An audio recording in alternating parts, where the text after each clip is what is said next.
Bonsoir, heureux de vous retrouver ici dans ce centre Cormier des Dominicains à Marseille pour cette soirée autour du père dominicain Jacques Jaumier à l'occasion de la publication de cet ouvrage, Confidences islamo-chrétiennes, ce recueil qui rassemble 206 lettres de ce théologien, islamologue réputé, dont ces lettres dévoilent à la fois son amour pour l'Orient, pour les Égyptiens, pour le dialogue avec les musulmans, mais aussi avec sa rigueur scientifique, sa culture, sa foi chrétienne, son attachement viscéral au Christ et son exigence intellectuelle en des termes qui nous paraissent parfois peu politiquement corrects, en tout cas qui seraient peut-être difficiles à prononcer aujourd'hui.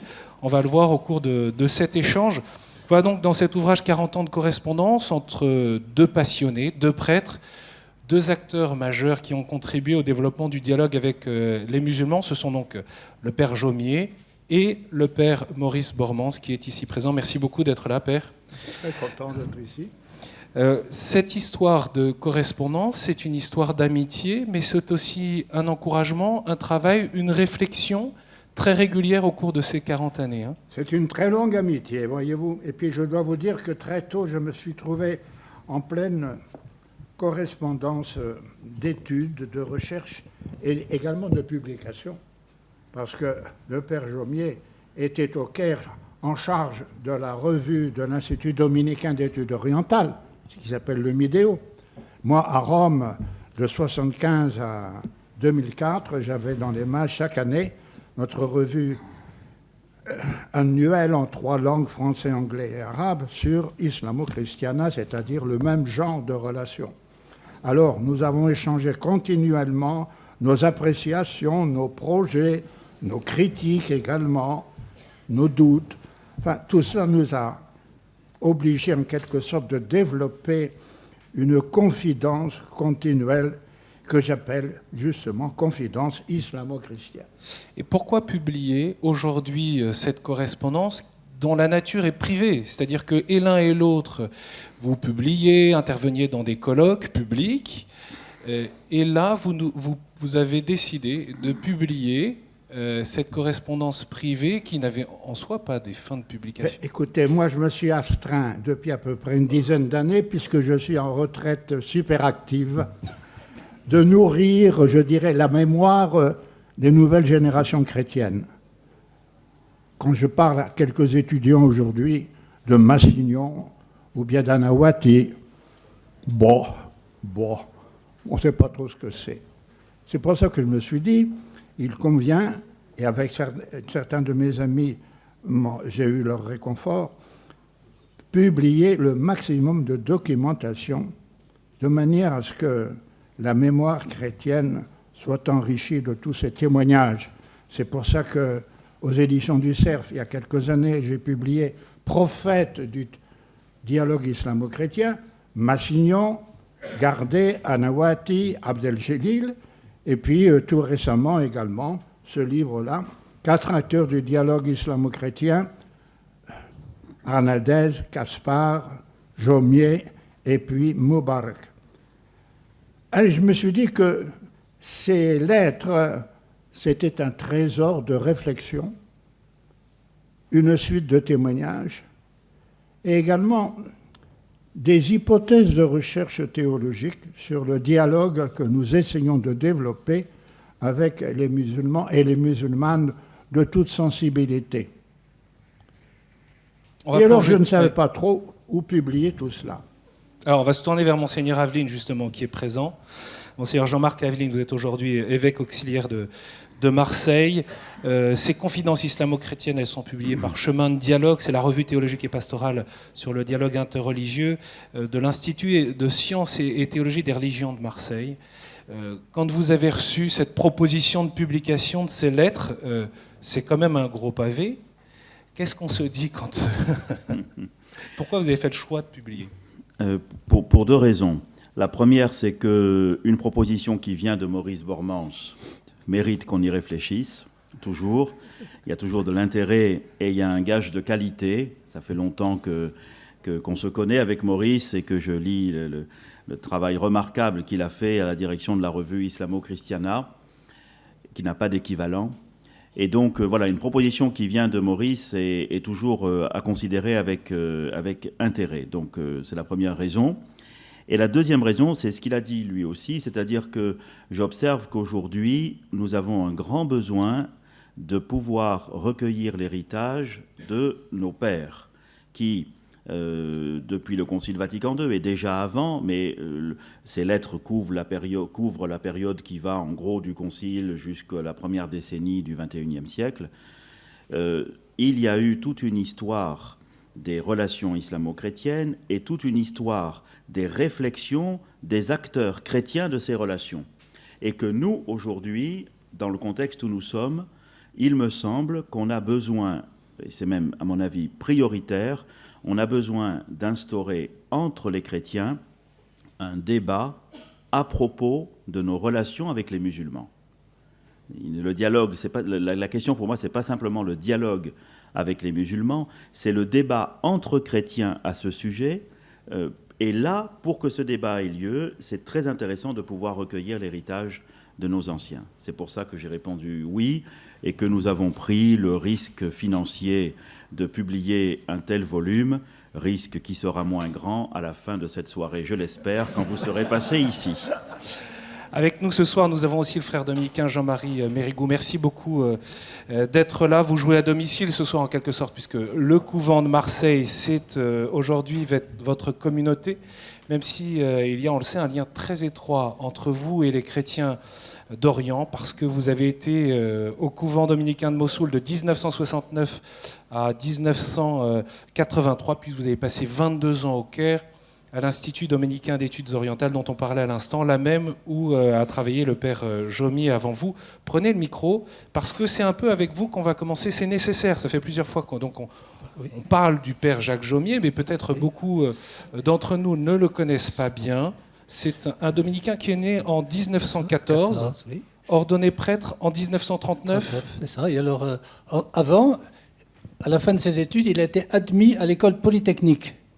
Et au lieu de rentrer à Polytechnique, il est rentré au noviciat dominicain, en 1932, à Amiens. Voilà. Il a été ordonné prêtre. À l'époque, c'était en Belgique. Il y avait les problèmes. Les dominicains faisaient en Belgique, parce qu'ils avaient été chassés de France, comme tous les religieux. Et après la guerre, pendant la guerre, il va participer à la campagne de Norvège. Et puis au retour, il va pouvoir revenir au Saulchoir de France, cette fois-ci. Et il aura la chance d'avoir comme maître des études, je dirais, le père Chenu, un grand théologien, un grand médiéviste, et qui a eu, il s'est dit avec le père Jomier, avec le père Anawati et le père Serge de Bourcueil, il faut fonder au Caire un institut d'études orientales pour étudier d'une façon scientifique, désintéressée, respectueuse, tout le patrimoine du monde arabo-musulman. Un peu comme l'école biblique à Jérusalem étudiait la Bible, eh bien, l'ordre dominicain au Caire va instituer l'Institut dominicain d'études orientales. Donc le père Jomier arrive en 1945 au Caire. Hein. Il arrive, c'est ça, il rejoint donc le père... et après avoir étudié l'arabe aux langues orientales de Paris avec le professeur Régis Blacher, et puis aussi très encouragé par Louis Massignon, qui avait déjà repéré d'ailleurs le père Anawati et aussi donc le père Jomier. C'est intéressant de voir d'ailleurs tout ce travail très très fin sur la connaissance du texte fondateur de l'islam. Hein. Alors il y a ces trois pères qu'on a cités, donc ils se sont un peu partagé le travail, si vous voulez. Le père Anawati s'est occupé de la philosophie du monde arabe, philosophe chrétien, philosophe musulman, et puis aussi de la théologie musulmane, en liaison avec Louis Gardet. Et le père Jomier était un homme, je dirais, quand même de terrain, de rencontre avec les gens. Alors, la vie au Caire, d'ailleurs, il a fait un très beau manuel de la langue parlée au Caire, qui est très utilisé encore aujourd'hui. Le Jomier, faire le Jomier, ça veut dire se lancer dans l'étude du dialectal égyptien. Et alors, très sensible à la vie quotidienne, il décrit la vie au moment des fêtes musulmanes, et puis il est très présent dans les écoles, les nombreuses congrégations religieuses, catholiques en général, qui forment une énorme quantité d'étudiants musulmans et chrétiens, les jésuites, les frères des écoles chrétiennes, les sœurs du Sacré-Cœur. Et le père Jaumier venait très souvent pour aider les professeurs, pour justement dans ce contexte, puisque les chrétiens vivaient en ambiance musulmane. Il fallait faire la catéchèse en tenant compte de tout cela. Et il a fait des livres, dont on parlera tout à l'heure, qui sont faits pour les chrétiens, mais très lisibles par des musulmans. La vie du Messie, qui a été traduit en turc très rapidement, et en arabe aussi très rapidement. Et puis l'original français, c'est celui-là, voilà, c'est ça. La vie du Messie, c'est extrêmement simple, c'est merveilleux à lire, c'est l'évangile, voilà. Et ça, c'est le père Jaumier aussi. Il savait comment parler aux chrétiens qui vivaient en Égypte, et d'une certaine façon, c'était aussi très audible par tous les étudiants musulmans qui venaient fréquenter notre couvent du Caire. Avant d'arriver à la manière dont il concevait et dont il vivait le dialogue avec les musulmans, je vous propose un peu de nous arrêter sur son travail justement de connaissance. Je suis retombé sur la lettre numéro 3, donc c'est au tout début de votre correspondance, où il dit « Il y a le désir de chercher à comprendre ce qu'est vitalement l'islam pour les musulmans, ce qu'il est théoriquement, on ne le sait que trop. » Père Bormans. Alors, voyez-vous, je pense qu'il y a différentes étapes dans la recherche du père Jaumier. Et je pourrais dire que pendant ces 10 premières années de présence au Caire et pour s'y préparer, il a pensé qu'il était très, très important d'étudier le Coran dans sa texture fondamentale. Et c'est pour ça qu'il avait appris l'arabe. Et sa thèse de doctorat en Sorbonne à Paris, en 1954, c'est sur le commentaire du Manar. Manar, ça veut dire le phare. Bon. Commentaire moderne, disons, réformiste peut-être, que lui avait recommandé M. Blacher, son professeur de Paris. Et naturellement, ce commentaire du Manar, dont seuls les 12 premiers chapitres du Coran ont été analysés et commentés dans un ensemble d'une trentaine de volumes déjà, a fait la matière d'une analyse, je dirais, page par page, du père Jacques Jaumier. Alors, première parenthèse, voyez-vous, c'est un homme de précision, d'exigence intellectuelle. Et son livre, qui a été publié par après, en 1950, un peu plus tard, en est le témoin.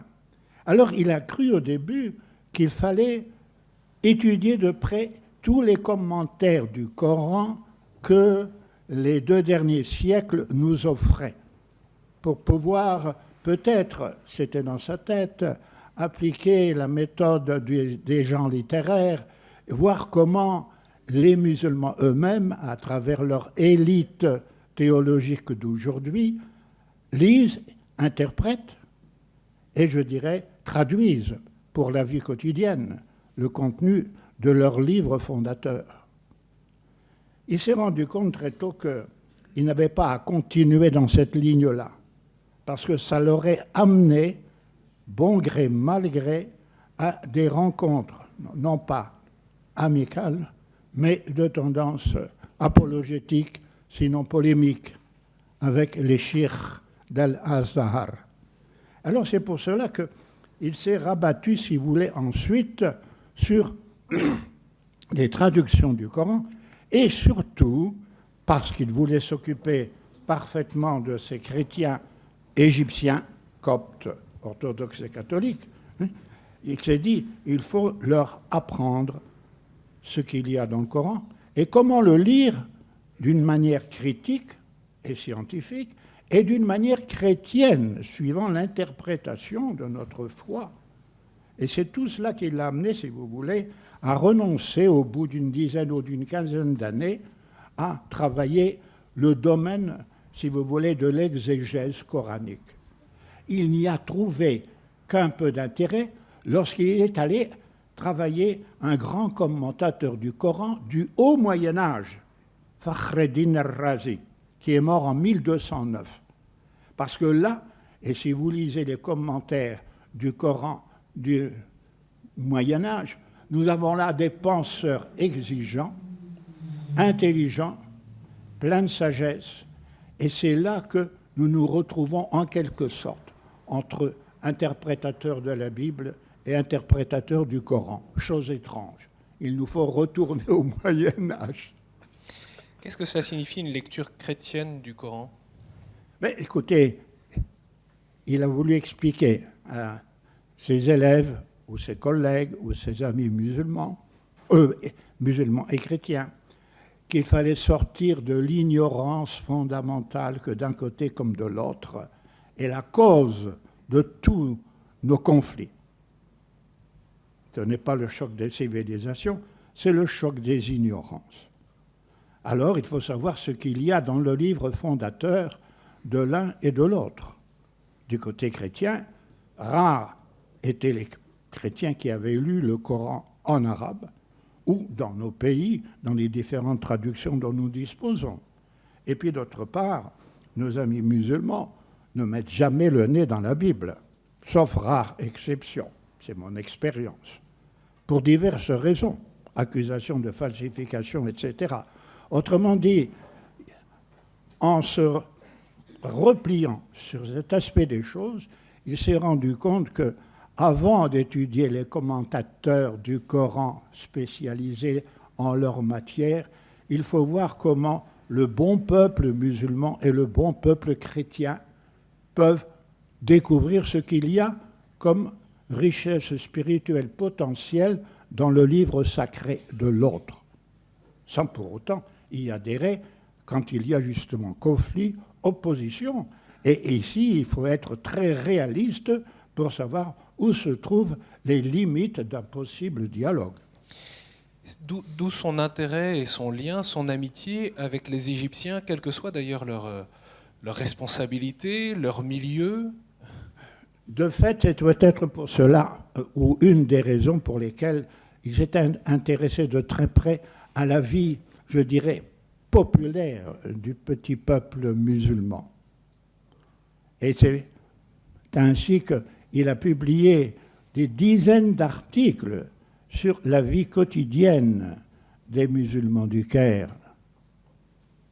Les temps de la prière, le jeûne du Ramadan, les pèlerins qui vont à la Mecque, tout comme il s'est intéressé aux romanciers contemporains égyptiens qui ont décrit la vie familiale au Caire.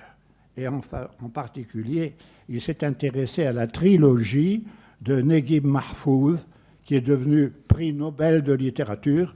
C'est toute la vie d'une succession de générations d'une famille bourgeoise du Caire.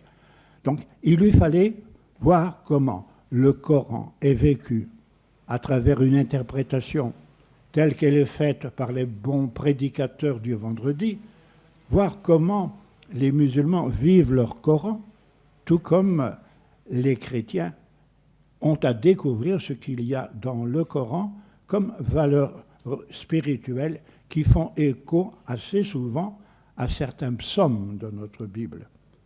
Tout comme il s'est attaché à fournir à des musulmans une meilleure connaissance des réalités de la Bible, et en particulier du message évangélique. Et comme vient de vous le dire le Père Mérigou, c'est pour cela qu'il a donc, sur les sollicitations de ses amis, publié la vie du Messie. Il a dit la vie du Messie, El-Masih. Voilà un mot qui nous est commun entre chrétiens et musulmans. Dire Jésus, c'est déjà plus compliqué. Puisque vous parlez du Père Mérigou, il se trouve qu'on a échangé pour préparer cette soirée, et en lisant dans votre lecture attentive des lettres, il y a quelque chose qui vous a marqué, c'est ce propos qui n'est pas forcément facile à entendre, mais qui nous fait rentrer un peu dans le cœur de notre sujet, qui est de plus en plus « j'aime les musulmans, mais l'islam me fait peur ». C'est écrit dans les lettres du Père Jomier. Pourquoi ça vous a marqué, vous ? Comment vous le comprenez ? Je crois qu'avant tout, le Père Jomier, c'est un homme de prière. C'est un homme qui priait énormément. Et on dit que saint Thomas a acquis beaucoup de sa science par la prière. Mais le Père Jomier, à force de prier pour les gens qui l'entouraient, tous les Égyptiens, chrétiens et musulmans, il les a mieux compris et il les a aimés de plus en plus. Et à la fin de sa vie, quand il était à Toulouse, un frère me disait l'autre jour, le père Jaumier, à la fin, il ne pouvait plus lire, il disait son rosaire, il priait pour tout ce monde qu'il a aimé, connu. Le reste, le monde musulman est tellement complexe, il y a des tas de formes de l'islam. Je veux dire, ce qui l'intéressait, c'était les gens, les musulmans eux-mêmes. Et je pense que son autre livre, Bible et Coran, je dis d'une certaine façon, je l'ai un peu vécu pendant 22 ans au Caire. Ça a été le travail qu'on m'a demandé en arrivant au couvent du Caire, d'accueillir les chercheurs, les étudiants à la bibliothèque, une bibliothèque magnifique, l'une des plus belles du Proche-Orient. Et c'était donc des musulmans en majorité, des coptes aussi. Et très souvent, à El-Azhar, un sujet favori, c'était des comparaisons. Abraham dans le Coran, Abraham dans la Bible. Isaac ou Marie dans le Coran, Marie dans l'Évangile. Voilà. Et c'était pour beaucoup de musulmans l'occasion de mettre le nez, je dirais, dans la Bible. Je me rappelle un jour, quelqu'un me dit, mais votre Évangile, c'est quoi ? Je prends l'Évangile. On ouvre le bon Samaritain. Et puis après, le fils prodigue. Ils m'ont dit, mais c'est extraordinaire, c'est ça votre Évangile ? Mais oui, c'est ça. Ah, mais c'est merveilleux. C'est comme ça, c'était une ouverture. Une autre fois, sur les psaumes, dans le Coran, il y a Zabour, Daoud, il y a un mot, mais il n'y a pas les psaumes. Un jour, il me dit, vous avez les psaumes ? Oui, voilà, les 150 psaumes. Mais ils ont trouvé ça magnifique. Mais ça, c'était de leur étude scientifique qui les invitait donc à... voilà, donc c'était toute la ligne Bible et Coran, qui est un livre finalement très génial, très beau, et voilà. Père Bormans, alors d'où vient cette peur telle que, en tout cas, il a pu l'écrire, vous l'écrire? Comment vous l'avez compris à l'époque? Qu'est-ce que ça signifiait? Je ne pense pas que le père Jaumier ait jamais dit cette formule-là. Et je pense au père Delorme, qui, dans le diocèse de Lyon, a travaillé pendant très longtemps auprès des beurs, comme on dit. Il a écrit un livre qui est très intéressant. L'islam les musulmans que j'aime et l'islam qui me fait peur. Alors moi, je dirais, comme lui, les musulmans que j'aime, et également l'islam de mes amis musulmans, en distinguant l'islam de ceux qui ne sont pas encore ou qui ne veulent pas être mes amis. Et on a le droit d'avoir des ennemis, malheureusement, c'est comme ça dans la vie. Alors, il nous faut exercer un discernement. Et cette parole clé suppose qu'on ait une préparation théologique chrétienne assez solide et assez claire, et qu'on ait du côté musulman une réalité exacte quant au texte fondateur, voyez-vous. Et combien de fois mes professeurs dans le dialogue, Louis Gardet, qui était un petit frère de Jésus, Georges Anawati, dominicain, même Bouba Moubarak, qui était un prêtre maronite libanais, tous les trois étaient d'accord pour me dire, et ensuite je l'ai répété dans des colloques islamo-chrétiens, l'idéal serait que un chrétien bien informé puisse, devant les chrétiens, expliquer ce qu'est l'islam, à la fois l'islam juridique, l'islam politique, l'islam culturel, l'islam philosophique et l'islam mystique, qu'il puisse expliquer à ses coreligionnaires chrétiens qu'est-ce que c'est que l'islam dans toutes ses variations, de manière à ce que le musulman qui est témoin de ces explications puisse dire « c'est exactement ça ». Vous ne trahissez pas ma pensée. Et il faudrait que le musulman en fasse autant.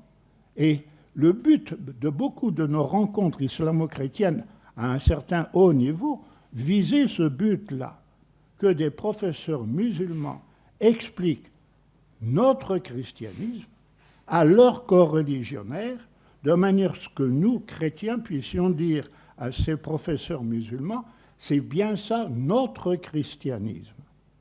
Mais alors, mes chers amis, vient alors une parenthèse qui nous met en très très grande difficulté.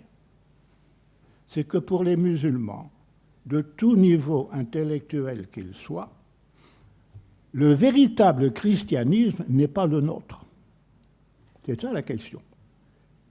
Ils sont convaincus que le véritable christianisme était un pré-islam dont le prophète était Jésus, fils de Marie, qui prêchait un bon monothéisme, comme l'avaient fait avant lui Abraham et Moïse, et puis comme l'a fait après Mahomet, le prophète de l'islam. Alors vous voyez, il y a déjà là une grosse difficulté sur lesquelles il faut arriver à trouver un modus vivendi. Moi, je demande aux musulmans de respecter le christianisme des chrétiens, au moins phénoménologiquement, s'il ne peut pas le faire théologiquement. C'est une de mes positions, si vous voulez, de la pratique.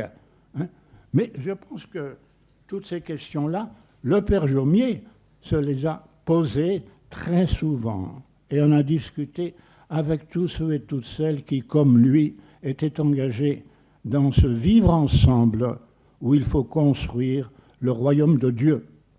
On y est tous appelés, même les musulmans. Le problème ensuite, c'est de savoir qu'est-ce qu'on met dans le royaume de Dieu. Mais les musulmans sont des croyants, comme nous. Et ce qui est important pour eux comme pour nous, c'est la dimension verticale, la créature et son créateur. On aurait beaucoup à dire là-dessus.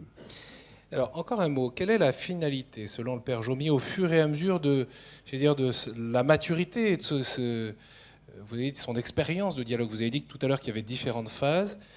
Quelle est, selon lui, la finalité, la manière dont il parle de ce dialogue? À quoi ça sert, au fond? Mais je pense, si vous voulez, que le Père Jaumier, certains ont parlé de pierre d'attente, ou disons de préparation inconsciente. Bon. C'est-à-dire, il a tendu petit à petit, si vous voulez, à mettre en relief tout ce qui, chez le partenaire musulman, quel qu'il soit, de tous les niveaux culturels, ce qui correspond d'assez près à ce qu'il y a dans la tradition biblique, d'abord celle de la première alliance, puis celle de la deuxième et dernière alliance, voyez-vous. Et je pense que c'est pour cela qu'il a accepté d'enseigner l'islam dans la grande polyphonie de ses interprétations dans des grands séminaires égyptiens, nigériens et puis congolais. Il allait très souvent à Kinshasa, à Lagos, tout comme il allait à Maradi, dans le sud du Caire, pour aider justement les futurs prêtres à savoir faire ce fameux discernement. Tout n'est pas faux dans le Coran, mais tout n'est pas vrai non plus. Alors, comment bien discerner quelles sont, du côté musulman, les valeurs reconnues au plan spirituel pour, à partir de là, approfondir une amitié qui ne soit pas simplement, si vous voulez, ritualiste ou juridique ou idéologique pour certains, et qu'elle aille à un niveau mystique. Il y a plusieurs manières, même musulmanes, d'interpréter le Coran et certaines de ses institutions. On le voit bien aujourd'hui. On le voit bien aujourd'hui. Mais oui, plus que jamais. Et alors là, il faudrait faire l'histoire, justement, de l'émergence, malheureusement, de certains courants interprétatifs, d'un rigorisme et d'un littéralisme dont on ne sort pas aujourd'hui. Et rappelez-vous que le professeur tunisien Hamadi Redessi, qui enseigne Sciences Po à l'université de Tunis, a publié il y a quelques années le pacte du Nejd, c'est-à-dire comment le wahhabisme s'est développé dans l'Arabie saoudite et est devenu, je dirais, la doctrine officielle. Le sous-titre de son livre est éloquent, comment une secte est devenue l'orthodoxie. Ça nous met dans des difficultés renouvelées. Le Père Jaumier n'a pas connu cette époque-là. Heureusement pour lui. Sur le dialogue, je me tourne vers vous, Monseigneur Aveline, puis peut-être d'ailleurs que vous souhaiterez tous les deux en discuter. Vous avez dit c'est important qu'il y ait un débat, à commencer par un débat entre les catholiques sur cette question du dialogue avec les musulmans. Pourquoi vous dites ça, à la lumière de l'expérience aujourd'hui et des défis qu'on rencontre, y compris ici à Marseille, mais aussi plus largement? Je ne dis pas que le dialogue entre chrétiens soit nécessaire avant, mais je dis que le point où nous en sommes aujourd'hui, avec la situation de notre société, la situation internationale aussi, on voit bien que les chrétiens, comme les autres, sont aujourd'hui touchés, concernés, un peu désorientés par plusieurs questions qui sont derrière la question du dialogue. Les attentats qui ont eu lieu, le terrorisme qui continue, et dont on voit bien qu'il produit une espèce de guerre par morceaux qui ne finit pas. Ça interroge les chrétiens, mais ça interroge tous les citoyens. Le lien entre ce lien exprimé entre ce terrorisme et l'islam, qu'on ne sait pas comment vraiment interpréter, mais ça aussi, ça interroge les citoyens comme ça interroge les chrétiens. Y a-t-il un lien et comment le comprendre et voilà, jusqu'où faut-il donner foi au fait que l'islam serait nécessairement une religion violente? Voilà, quel lien y a-t-il entre le terrorisme qu'on observe et l'islam dont il se réclame? Et troisièmement, ces questions-là, vous le voyez bien chez nous, chez les chrétiens comme chez tous les citoyens, reposent les questions de l'identité qu'est la nôtre, une identité française, une identité européenne, enfin bref. On voit bien que, et ce sont des questions lourdes qui devraient d'ailleurs être au menu des réflexions que nous avons actuellement en vue des élections, mais qui ne sont pas au menu parce que tout cela est confisqué par d'autres choses. Mais ce sont des questions, ces trois questions-là sont importantes. Voilà, qu'est-ce que ce terrorisme? Y a-t-il un lien avec l'islam? Et quelles questions ça pose à ce concept d'identité dont on sait qu'il peut être à la fois très utile et très meurtrier, comme disait Amin Maalouf. Et donc les chrétiens, la paroi n'est pas étanche, les chrétiens sont partagés sur ces questions. Et ils n'ont pas une réponse uniforme. Et donc, il est important, par derrière la question de la relation islamo-chrétienne, qu'on va approfondir, mais par derrière cette question-là, qu'on n'oublie pas le contexte dans lequel nous nous posons ces questions, et qui vient perturber un peu la vision qu'on a de l'islam, la vision qu'on a de la relation avec les musulmans, et voilà. Et donc là, je pense qu'un débat entre chrétiens, ou entre catholiques, disons, est vraiment nécessaire aujourd'hui. Le Père Jomier dit quelque chose là-dessus qui pourrait nous éclairer, Père Bormans ou Père Mérigou? Mais écoutez, à la question posée tout à l'heure, j'aurais la réponse même du Père Jomier lui-même. Car il a été témoin justement de ces différentes interprétations théologiques du côté chrétien et surtout catholique.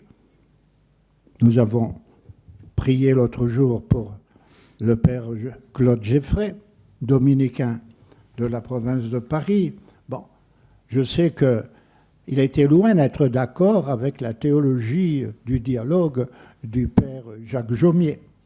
Bon, autrement dit, si vous voulez, du côté chrétien comme du côté musulman, il y a à l'intérieur, je dirais, de chaque communauté religieuse, une manière très différenciée de voir l'autre. Du côté catholique, et j'ai signalé tout cela dans ma conférence de Rome il y a 1 an et demi, quand on m'a fait docteur honoris causa à l'Urbaniana. Du côté chrétien, vous avez des gens qui ont tellement peur de l'approche du Coran et du musulman et de l'islam qui viennent nous dire continuellement il n'y a presque rien de semblable. Il n'y a même rien de semblable. Il y a peut-être quelques analogies, mais la majorité des comparaisons aboutissent sur l'équivocité. Mais en même temps, parmi ceux-là, il y en a qui veulent absolument rattacher la religion musulmane à la grande tradition judéo-chrétienne de la révélation commencée au Sinaï, et déjà avec les promesses faites à Abraham. D'autres, je les appelle des maximalistes, si vous voulez.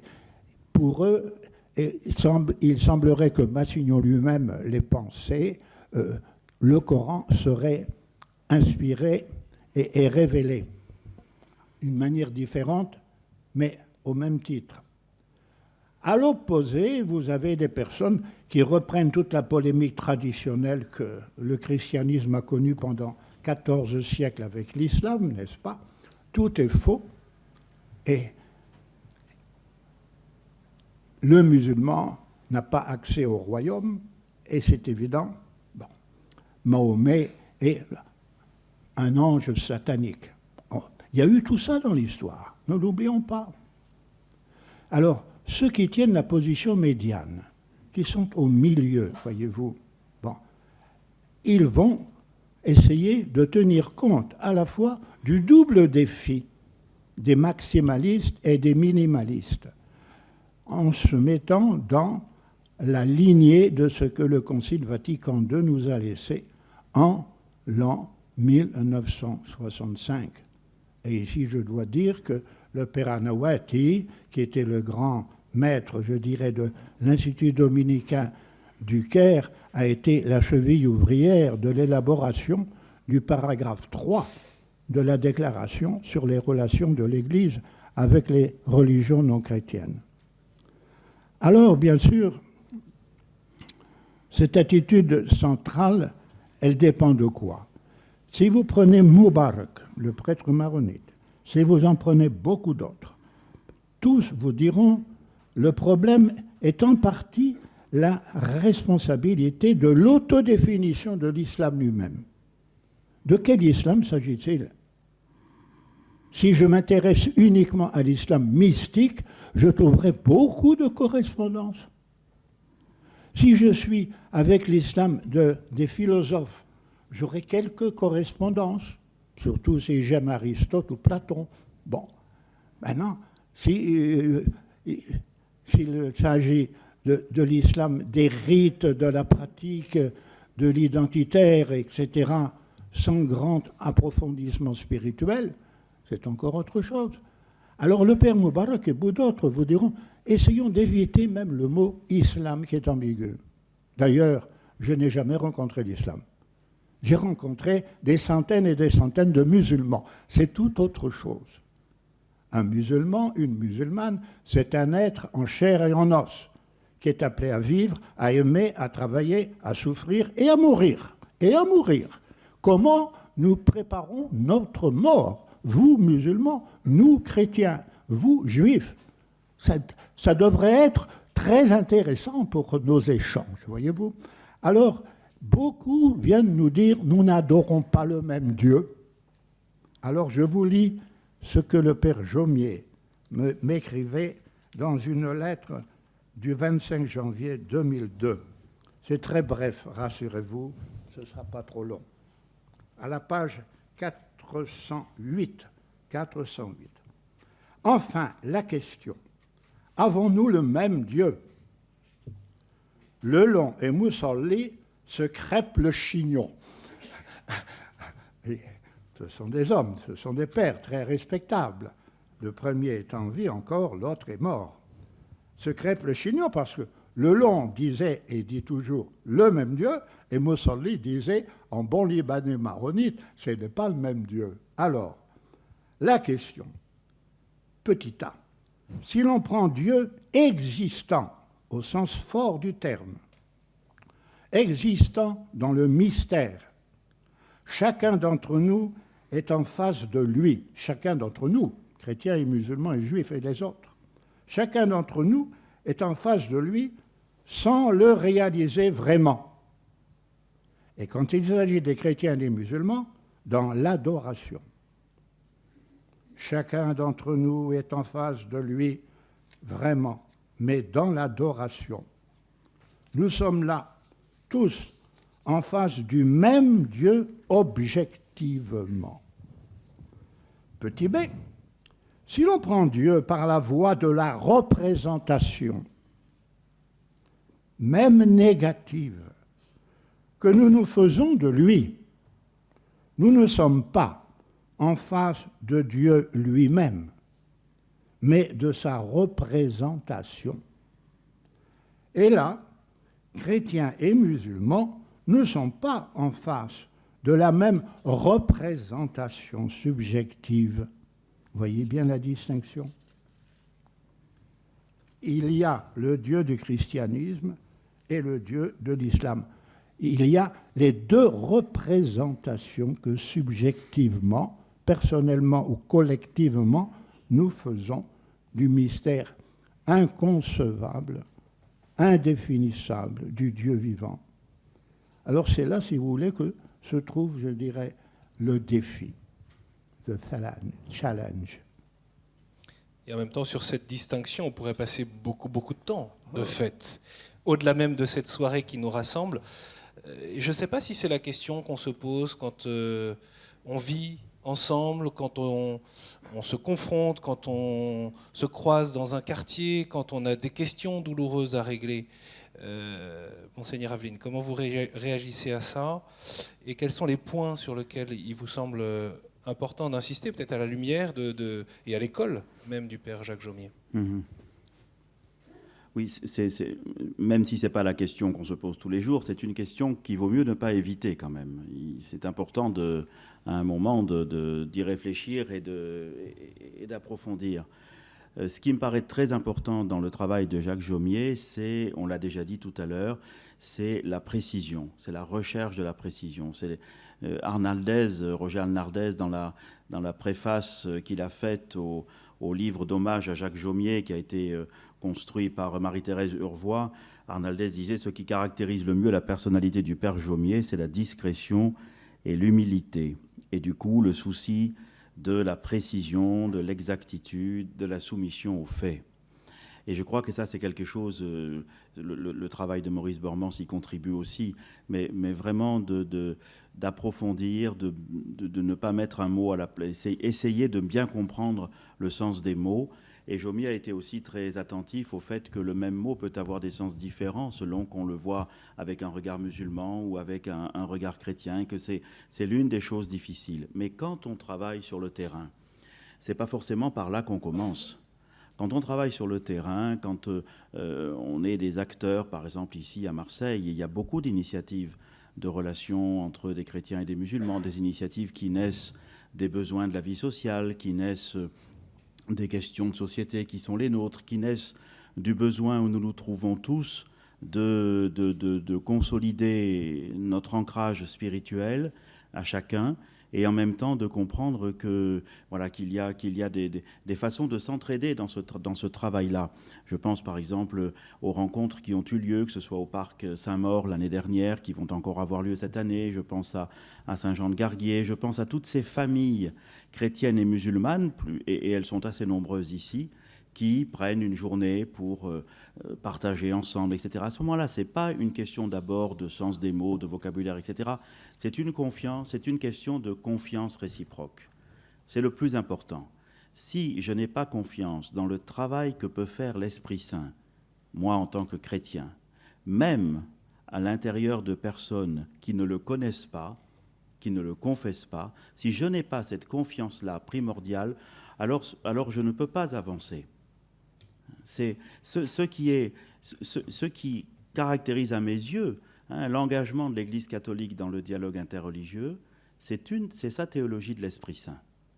D'ailleurs, Jaumier le dit dans un texte de 1980 dont je vous lis ce petit paragraphe qui me semble très important pour nous. Le Concile Vatican II, dit-il, a attiré l'attention des chrétiens sur l'action du Saint-Esprit en dehors de l'Église. Le principe est clair. Le Saint-Esprit agit dans le monde entier d'une façon mystérieuse dont Dieu seul a le secret. Mais alors, comment découvrir cette action, sinon en vivant avec ceux qui en sont l'objet, afin que, peu à peu, leur idéal vous apparaisse. Tant de préjugés se sont accumulés à travers l'histoire, déformant l'image que chacun d'entre nous se fait de ses frères. Et il est bon de rencontrer ses frères, de les voir, de les écouter, d'apprendre d'eux-mêmes ce qu'ils sont, sans vouloir à tout prix qu'ils soient ce que l'on a toujours cru qu'ils étaient. Le premier résultat de ces relations personnelles devrait être de faire tomber un certain nombre de préjugés. Et ça, c'est une citation de Jacques Jomier. Et je pense que c'est ça le premier travail. Le premier travail. À cause, et encore une fois, à cause de notre foi. Je parle là pour les chrétiens. À cause de notre foi. C'est parce que nous considérons que l'Esprit Saint est présent et agissant, comme disait Jean-Paul II dans Redemptoris Missio numéro 28. L'Esprit Saint est présent et agissant non seulement dans les personnes, mais aussi dans les cultures, dans les sociétés, dans l'histoire et dans les religions. Fin de citation de Jean-Paul II. C'est parce que nous considérons ça que nous regardons nos frères et sœurs fidèles de l'islam avec un regard qui va chercher en eux trace de la présence et de l'action de l'Esprit Saint. Et ce sera dans une manière de vivre, dans les questions existentielles qu'on se pose, etc., etc. On peut être déçu par l'islam. C'est rare qu'on soit déçu par une relation d'amitié et de fraternité si elle est basée sur une telle dimension spirituelle. Pour moi, c'est ça qui est le fondamental. Jomier est très important pour nous aujourd'hui parce qu'il dit la nécessité du travail intellectuel. C'était d'ailleurs ce qui l'inquiétait dans les dernières années de sa vie, déjà au Caire et encore plus à Toulouse. Car il voyait des gens se lancer dans l'aventure du dialogue interreligieux sans passer par la case formation. Et lui savait d'expérience les heures que lui avait demandé l'apprentissage de la langue, de la civilisation, des commentaires. Enfin, il savait d'expérience que ça demandait beaucoup de temps. Et il était inquiet de voir comment certains artisans du dialogue se lançaient. Alors, certains se lancent et se disent « il faudra que je me forme ». Et ils le font petit à petit. Ça va. Et certains se lancent en disant « pas besoin d'être formé puisque finalement, ça me viendra tout seul ». Non. C'est assez beau d'ailleurs la manière dont il porte son regard sur les jeunes, oui. dont certains sont un peu trop intello, mais dont il oui. dit c'est quand même nécessaire, oui. c'est le bon chemin. Oui, tout à fait, tout à fait. Moi, il me semble, vous voyez, que la lecture de ces lettres de Jomier montre à la fois donc, la nécessité du travail, de formation, montre aussi la nécessité d'un sursaut spirituel. Sinon, les chrétiens seront, comme tous les citoyens, soumis à la mode, plus ou moins positive, des relations interculturelles ou du vivre ensemble. Mais c'est pas ça. C'est très important le vivre ensemble, mais c'est pas ça. C'est une décision de foi qui a été exprimée très clairement au moment du Concile Vatican II. Et donc je crois qu'il y a ce sursaut spirituel. Il y a aussi, qui est très nécessaire à mes yeux, la réappropriation par nous les chrétiens des textes par lesquels l'Église catholique s'est engagée. Qui de nous les a lus? Qui de nous les connaît? Qui de nous s'en sert comme boussole? Or, il y a des choses très, très claires dans les textes du Concile Vatican II. L'Église ne rejette rien de ce qui est vrai et saint dans les religions. Ça rejoint ce que disait Maurice tout à l'heure. Elle considère avec un respect sincère ses manières d'agir et de vivre, ses règles et ses doctrines, qui diffèrent beaucoup de ce qu'elle-même tient et propose, qui diffèrent beaucoup. Jomier ne cessait de le rappeler. Une de ses questions, c'était « Mais est-ce que finalement, dans le Coran, tout s'accorde avec l'Évangile ou est-ce qu'il y a des choses qui vont contre ?» Et il ne voulait pas trancher cette question. Et il ne voulait pas surtout que, idéologiquement, on dise que tout s'accordait, ou idéologiquement, qu'on dise que tout était contre. Il y a un travail de discernement à faire. Elle ne rejette rien. Elle considère avec un respect sincère ses manières d'agir et de vivre, ses règles et ses doctrines, qui diffèrent beaucoup de ce qu'elle-même tient et propose, mais qui apportent souvent, c'est-à-dire ni jamais ni toujours, un rayon de la vérité qui illumine tous les hommes. Et le Concile continue, je suis là au paragraphe 2 de Nostra Aetate, toutefois elle annonce et elle est tenue d'annoncer sans cesse le Christ, qui est la voie, la vérité et la vie, en qui les hommes doivent trouver la plénitude de la vie religieuse et en qui Dieu s'est réconcilié toutes choses. Et c'est pourquoi elle exhorte ses fils, pour que, avec prudence et charité, par le dialogue et par la coopération, et tout en témoignant de leur foi et de leur vie chrétienne, ils reconnaissent, préservent et fassent progresser les valeurs spirituelles et socioculturelles qui se trouvent dans ces religions. Voilà, je vous ai dit le paragraphe 2 de Nostra Aetate que vous pourrez lire. Vous voyez, nous avons ces textes. C'est très important que nous y revenions que nous en servions comme boussole aujourd'hui, et quelqu'un comme Jomier nous aide à le faire et nous stimule sur le travail intellectuel qui est nécessaire, mais qui ne servirait à rien s'il n'y avait la confiance réciproque, l'estime réciproque. Il dit quelque part, le dialogue est une attitude, la mission est une tâche à réaliser. On ne peut pas exclure l'un à cause de l'autre, ni l'autre à cause de l'un. Mais une mission est d'autant plus performante qu'elle se greffe sur une attitude de dialogue qui fait confiance et qui commence par chercher les traces de l'Esprit Saint dans ceux avec lesquels il m'est donné de vivre. Monseigneur, vous avez tout à l'heure évoqué le contexte de tentation, de risques fondamentalistes, mais aussi les crispations identitaires. Je voudrais vous entendre, frère Jean-Marie Mérigou, sur cette question du dialogue, parce que du coup, il y a beaucoup de peur réciproque peut-être, et notamment de parler de Dieu. Or, vous nous dites, il faut le faire, il faut se situer en croyant. Pourquoi ? Quel est l'enjeu ? Je crois que d'abord, quand on dit chrétien, quand on dit musulman, c'est deux formes de croyants. Dans l'un cas comme de l'autre, ce sont des croyants, des gens qui croient en Dieu. Alors on a l'impression, en lisant le Père Jaumier, moi ça faisait l'impression, en lisant ce livre, comme un bateau qui marche dans une... c'est pas clair, alors attention ici, là ça va pas... Ça... Puis finalement, on arrive que le Père Jaumier montre que finalement le sujet du dialogue par excellence, c'est Dieu lui-même. Avec les musulmans, les rencontres très simples qu'on a, tu pries, je prie, ah mais c'est très bien, tu es un homme de Dieu. C'est Dieu qui rapproche, parce que Dieu est en commun. Il y a des tas de choses qui divisent, mais finalement, comme disait Monseigneur, le sommet, c'est Dieu. Et alors avec les musulmans, je crois que c'est ça le sujet du dialogue. Et le Père Jaumier, c'est ça. Et alors, sa joie et celle du Père Anawati, je me rappelle le Père Anawati au moment il passait à Toulouse, au moment où le paragraphe 3, donc, on dit que l'Église regarde avec estime les musulmans qui adorent un Dieu unique, vivant et subsistant. Et alors Père Anawati disait, ce sont des deux mots qui sont dans le Coran, Hayyul Qayyum. Il est vivant et subsistant. Et voilà, c'est ce qu'on appelle en théologie le De Deo Uno, c'est-à-dire le traité du Dieu unique, qui finalement, je me rappelle au Caire, les étudiants musulmans, quand je leur passais le début de la somme de saint Thomas, traduite en arabe, le De Deo Uno, sur Dieu, son existence, son intelligence, sa puissance, sa créativité, sa providence, eh bien, il dit, c'est merveilleux, on est tout à fait d'accord. Et ce que disait Louis Gardet encore, il m'avait dit, c'était Gilson qui lui avait dit ça un jour, il me l'a dit, et il m'a dit, Gilson m'a dit, quand vous serez au milieu des musulmans, enseignez, parlez du De Deo Uno, parlez de Dieu un. C'est ça qui est... Le reste, ça... Et le Père Jaumier, il se centre sur l'essentiel. Je crois que c'est ça, finalement. Moi. Et maintenant, c'est ce que j'ai envie de pratiquer tout le temps. C'est finalement ce qui rapproche, c'est Dieu. Père Bormans. Je crois que ce que vient de dire le Père Mérigou est très important, voyez-vous. Car nos amis musulmans, malheureusement, aujourd'hui, trop souvent, nous parlent de l'islam. Mais de quel islam ? Ou de la loi, la charia. Quelle charia ?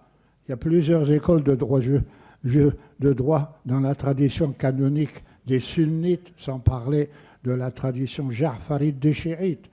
Entendons-nous, tenons compte des différenciations et des diverses sensibilités.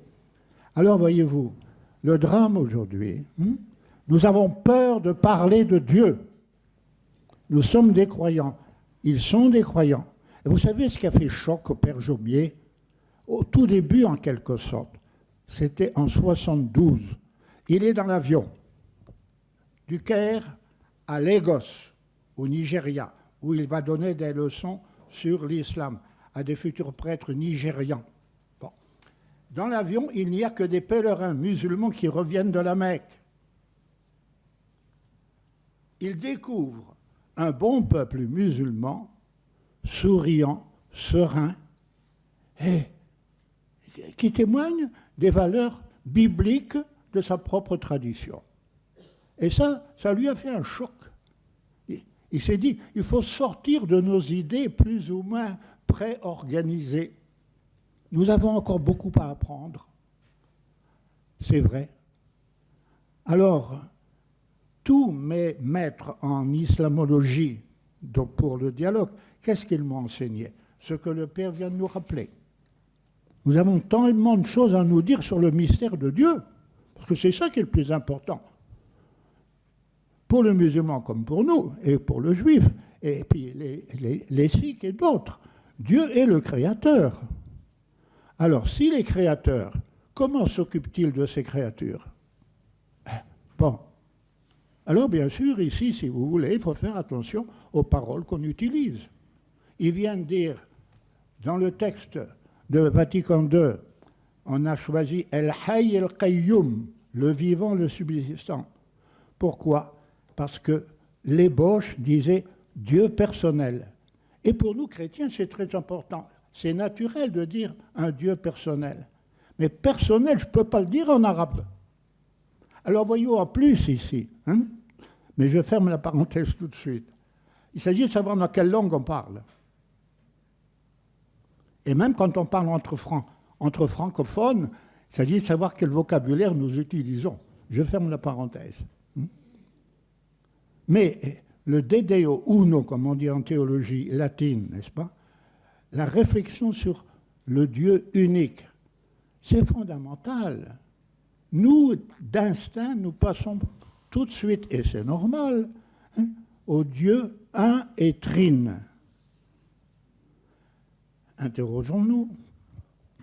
Si Dieu est créateur, les créatures reflètent toutes quelque chose de lui, de sa perfection, de sa beauté, de sa vie. Et il y a un tas de musulmans spirituels qui disent la même chose. Les théophanies, comme on dit, c'est à cheval entre, si vous voulez, la pure révélation et puis, je dirais, l'approche admirative des merveilles de la création telle que Dieu l'a organisée. Et aujourd'hui, tout ce qu'on dit sur l'écologie, entre guillemets, rejoint également cette perspective. Alors, méditons ensemble sur les théophanies. Et c'est comme ça qu'ont commencé les mystiques musulmans, très souvent, dans leur parcours personnel. Et s'il y a des théophanies, alors tout est possible. Dans le cadre des théophanies, la suprême, la parfaite, la meilleure, c'est la théophanie de la parole divine, en la personne que nous connaissons et qui s'appelle Jésus-Christ. Bon. Alors, je pense que le chrétien devrait bien simplement, à quelque niveau que sa culture théologique se situe, être très simplement capable de dire à la fois son amour de Jésus, son respect des personnages importants pour la religion des autres, mais en même temps renvoyer tout au Père qui nous a tous créés à son image et à sa ressemblance. Et je vous lis, parce que je vois que le temps va finir, je vous lis le dernier passage de l'une des dernières lettres du Père Jaumier, du dernier paragraphe. À mon avis, dit-il, la première chose à obtenir est un silence respectueux et adorateur du face-à-face de toute créature en face de Dieu. Ça, c'est valable pour le chrétien, le juif, le musulman, à égalité. À égalité. Le fait le plus important qui m'a frappé, c'est Jaumier qui parle, dans ma vie, est le changement de regard que j'ai constaté à partir du moment où nous adorions et respections ce face-à-face. La relation éminemment personnelle de chaque être humain avec la pure transcendance du Dieu unique, qui pour nous est un et trine. La rencontre islamo-chrétienne, et c'est ainsi qu'il termine, a un aspect contemplatif et silencieux. Contemplatif et silencieux. Les participants attentifs que vous êtes avaient bien remarqué qu'on a grappillé certains aspects, et j'imagine que peut-être vous avez envie de revenir ou d'interroger les différents participants sur tel aspect de leurs interventions. leur demander de compléter ou même peut-être d'aborder d'autres sujets. Et donc, du coup, je vous propose maintenant de prendre la parole. Bonsoir. Vous avez évoqué un christianisme qui serait un pré-islam, quelque chose comme ça, si j'ai bien compris. Mais est-ce qu'on a des textes là-dessus? Vous avez mal compris. Oui, parce que je n'ai pas très bien compris. Vous avez parlé d'un pré-islam.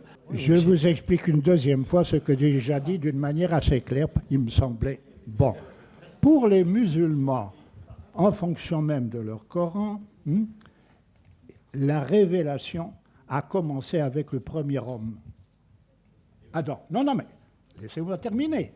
Bon, j'essaie de vous donner le cadre d'ensemble. Bon, Adam, pour les musulmans, est le premier prophète. Voilà un prophète qui n'a pas de peuple. Bon, donc, il y a un monothéisme qui relève de la nature de l'homme qui est déjà déposé en Adam. Et qui va donc, c'est comme cela qu'ils nous disent les choses. Ils me disent, l'islam est la religion de la nature. Il n'y a pas de surnature. C'est absolument refusé. Je dois en tenir compte. Donc, la religion fondamentale, c'est le monothéisme le plus simple, le plus pur, et c'était celui d'Adam, c'était celui d'Abraham.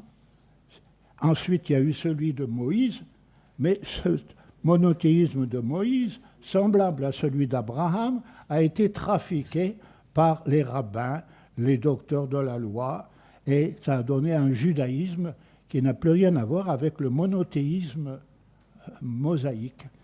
Et il en est de même ensuite pour Jésus, fils de Marie. Voyez, ils vous diront que Jésus, fils de Marie, n'avait comme tâche fondamentale que de continuer à transmettre le même monothéisme, aussi pur et aussi simple, et que les chrétiens, par amour de Jésus, en ont fait un Dieu, un Verbe incarné.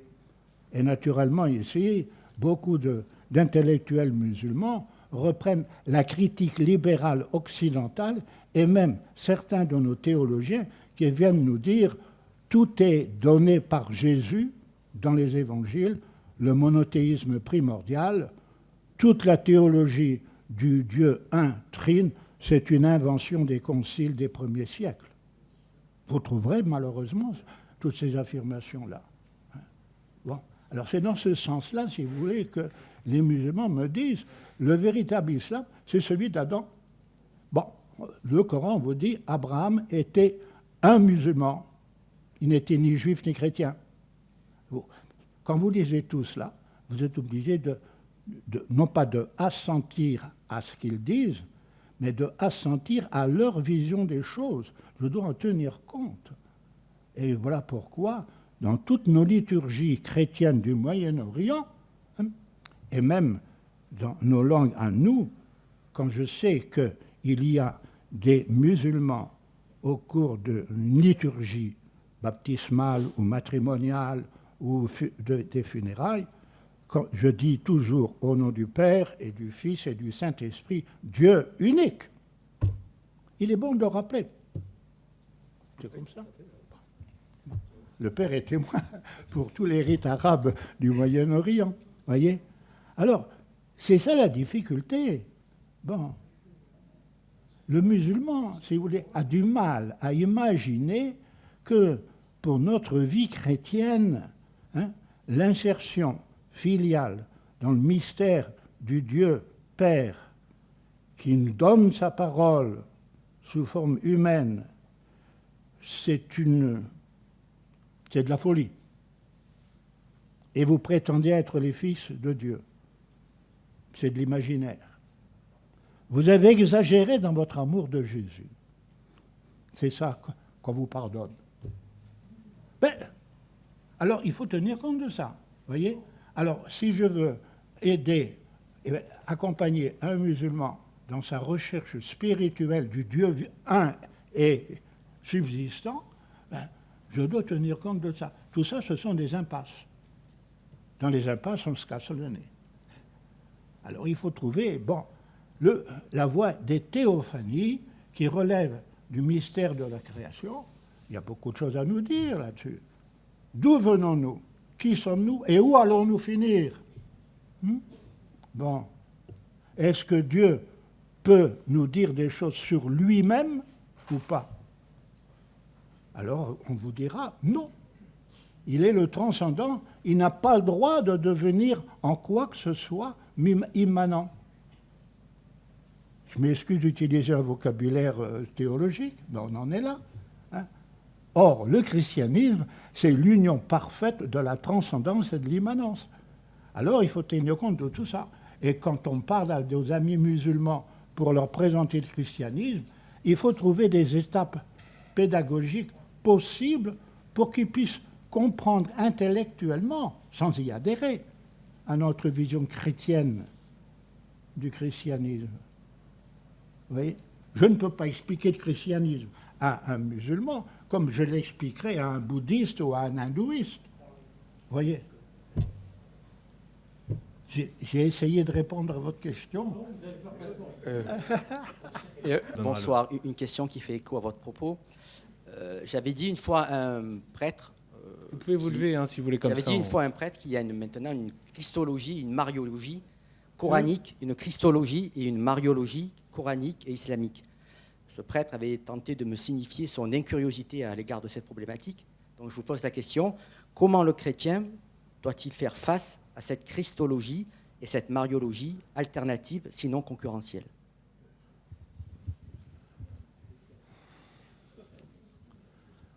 Alors, vous savez, moi, j'ai envie de vous demander, donnez-moi 1 heure ou 2 heures. Hein. Non, parce qu'en quelques minutes, dire tout ça, c'est pas possible. C'est pas sérieux. Mais il y a une chance, c'est que le Coran nous parle de Marie. Oui, oui. Et moi, je crois qu'elle est une passerelle, justement. Bon. Et combien de fois à des musulmanes, j'ai dit, écoutez, Marie est un modèle pour vous comme pour moi. Et elles ont dit oui. Attends, je ne leur ai pas parlé tout de suite qu'elle était la mère de Dieu, ou plutôt la mère du Verbe incarné. Doucement, doucement. Hein. Bon. Mais on a parlé de sa consécration. Et là, le Coran reprend certains passages des évangiles apocryphes. Hein. Et puis, malheureusement, le Coran ne parle plus de Marie dès que elle a rejoint son adolescence. Voyez. Bon, il y a la naissance de Jésus au pied d'un palmier, puis c'est tout après. Pour nous, chrétiens, le rôle de Marie est infiniment plus important. Elle est au pied d'une croix où il y a quelqu'un qui meurt. Et elle est soutenue par des saintes femmes. Bon. Alors, mais je crois que Marie est là. D'autant plus qu'il y a un hadith prophétique qui nous dit que tout être humain, quand il naît, pousse un cri. C'est le contact avec la première respiration, n'est-ce pas? Et ça, c'est la touche satanique. Satan prend possession de l'être humain. Ça, c'est dans la tradition musulmane. Ça reprend d'autres traditions judéo-chrétiennes du Moyen-Orient. Hein. Alors, sauf, il y a 2 personnes qui échappent à cette touche satanique. Hein. Il y a Marie et son fils, Jésus et sa mère. D'où Immaculée Conception. Bon, on peut aller jusque-là. Vous voyez? Bon, ça veut dire que Marie est là. Hein. Et je peux faire découvrir à certaines musulmanes les meilleurs textes de l'Ancien Testament en faveur de la femme parfaite, à la fin du livre des Proverbes, et bien d'autres choses. Hein. Bon. Autrement dit, il y a un background biblique.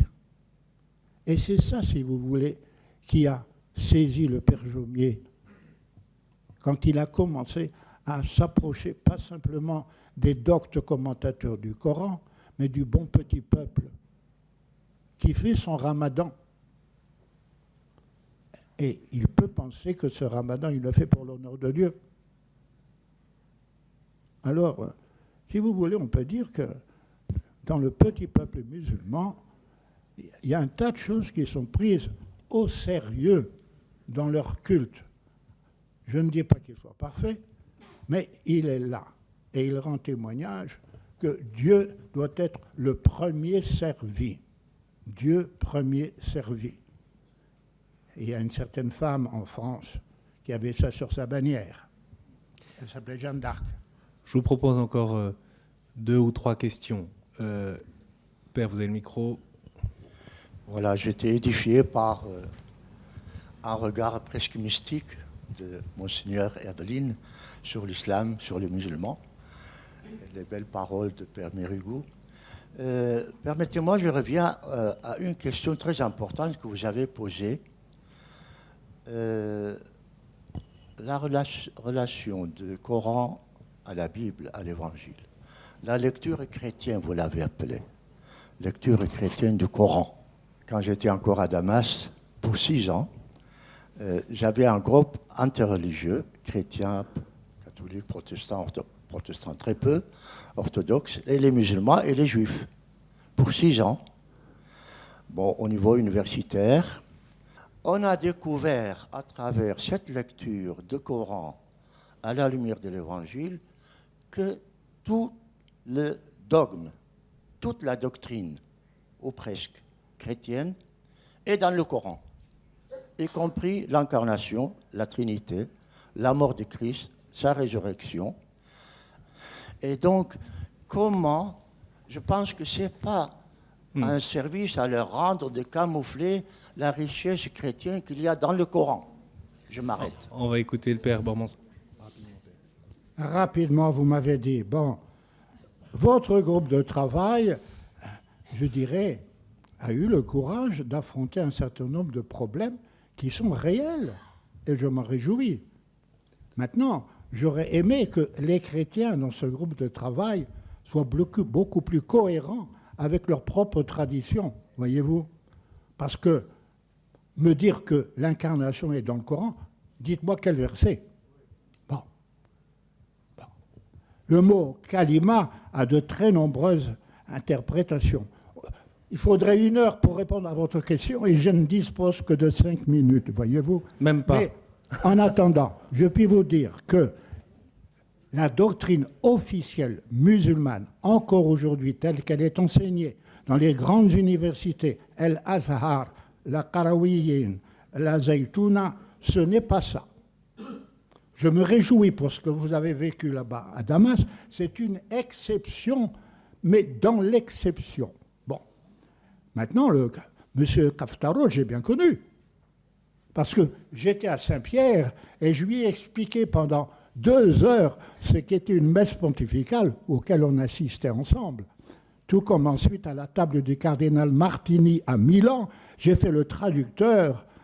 J'ai dû rien manger pendant que le cardinal Martini et Kaftarot et sa cour mangeaient des choses merveilleuses. Bon, mais pour vous dire, il appartenait à la Tariqa Naqshbandi, hein, donc il est dans une voie déjà mysticisante, voyez.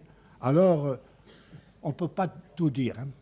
Merci beaucoup pour vos interventions. Merci d'avoir rendu public ces lettres, ces 40 années de correspondance, oui, que j'invite à découvrir d'ailleurs pour ceux qui veulent et qui sont confrontés au sujet, qui veulent approfondir. Confidence islamo-chrétienne, lettre à Maurice Bormans, rassemblée à noter par donc, vous-même, avec une préface de Monseigneur Aveline, publiée au chemin de dialogue.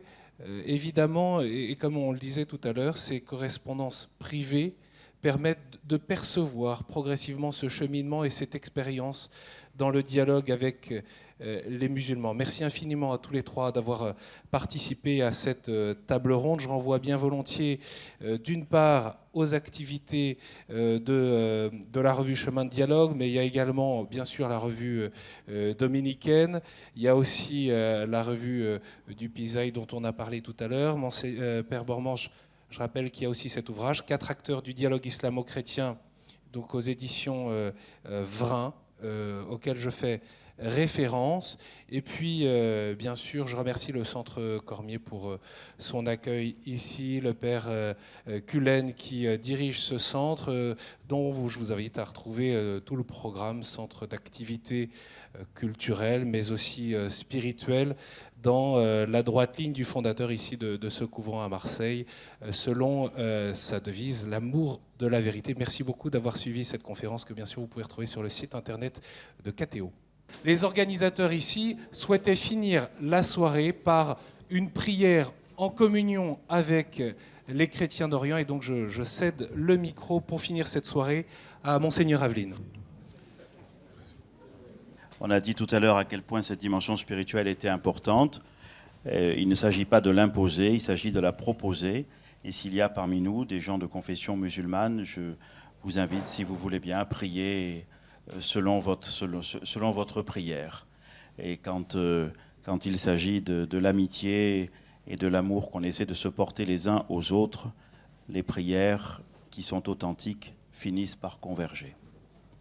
Ensemble, nous allons dire la prière des chrétiens, celle que Jésus nous a apprise, et qui commence par ces mots, Notre Père. Nous pouvons y aller. Notre Père, qui es aux cieux, que ton nom soit sanctifié, que ton règne vienne, que ta volonté soit faite sur la terre comme au ciel.